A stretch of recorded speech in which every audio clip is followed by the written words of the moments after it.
evidence to support that claim. The only real empirical evidence that we have about what happens when you decriminalize or legalize drugs is to look at what has happened in Portugal, which is the subject of a report that I wrote for the Cato Institute in 2009 and presenting an update to next week in Washington. Because Portugal in 2000 decriminalized all drugs, all narcotics, soft drugs and hard drugs. And the reason they did that was because throughout the 1990s, Portugal had by far the most extreme and unmanageable drug problem in all of Europe. There were heroin addicts laying in the streets of Lisbon. The entire country was subsumed with addiction problems and related pathologies of sexually transmitted diseases and drug-associated crime. And what they found was that the more they criminalized, the worse the problem became. And so they commissioned an independent study composed of apolitical experts that were given one mandate.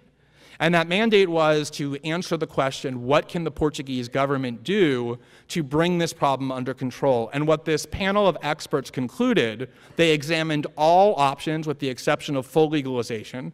And the only reason they didn't consider that option was because Portugal is bound to treaties that the United States enforces that bar countries from legalizing drugs. And if you're a small country like Portugal, you actually have to abide by your treaty obligations. So they weren't able to consider that option. But they did consider every other one, and they found that decriminalization was unanimously, the conclusion of the panel said, the optimal way to bring these problems under control. And because they had the endorsement of an apolitical panel of experts, the parliament in Portugal legalized drugs in 1999, and the Portuguese president signed it into law in 2000. We now have a decade's worth of empirical data about what has happened. And what has happened is that on almost every category, Portugal went from being one of the worst countries in Europe to one of the best. In numerous key demographic groups, like teenage groups, drug usage on an absolute level in terms of raw numbers actually decreased. In other demographic categories, it increased slightly, but far less than what other states, including those with harsh criminalization schemes in the EU, experienced. And it's, I think, counterintuitive to a lot of people to tell you, to show you that when Portugal decriminalized drugs or got rid of its criminalization scheme, things got better. So I just want to outline quickly the 3 reasons why policymakers in Portugal will tell you that happened. The first is that when you criminalize drugs, it creates a wall of fear and animosity between the citizenry and the government, and especially the police. That makes it impossible for the government to offer services or education to citizens because citizens perceive the government not as their friend, but as the entity to fear.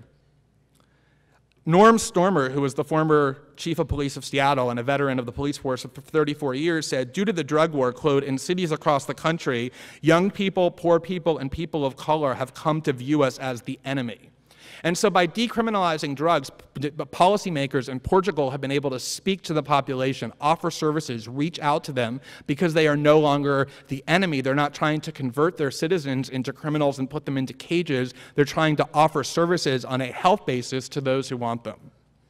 The second reason why that happened is because when you stop spending hundreds of billions of dollars on putting drug users into the criminal process and prosecuting them and putting them into cages and then losing what they can contribute on an employment level, huge amounts of money are freed up for things like drug counseling and methadone clinics, and ways to educate people about how to reduce sexually transmitted diseases, or provide job programs that make people not have to go out on the street and commit crimes. And so by freeing up their money and spending their money, not to put their drug addicts into cages, but to send them to counseling and offer them clinics, drug addiction decreased, and therefore drug usage did as well. The third reason why this happened is because when people now are caught using drugs in Portugal, they don't go to criminal courts with a judge sitting in a robe who judges them guilty and sends them to prison. They go to a panel composed of health experts and drug experts who encourage them to seek drug counseling and provide the mechanism to do so. And so instead of sending people to prison and turning them into hardened criminals who are unemployable, they are turned into healthy citizens who no longer are criminalized but are offered help. And what's most amazing is that when Portugal first decriminalized drugs, Portugal is a very conservative and Catholic country that still criminalizes abortion. This policy was incredibly controversial, as you might expect.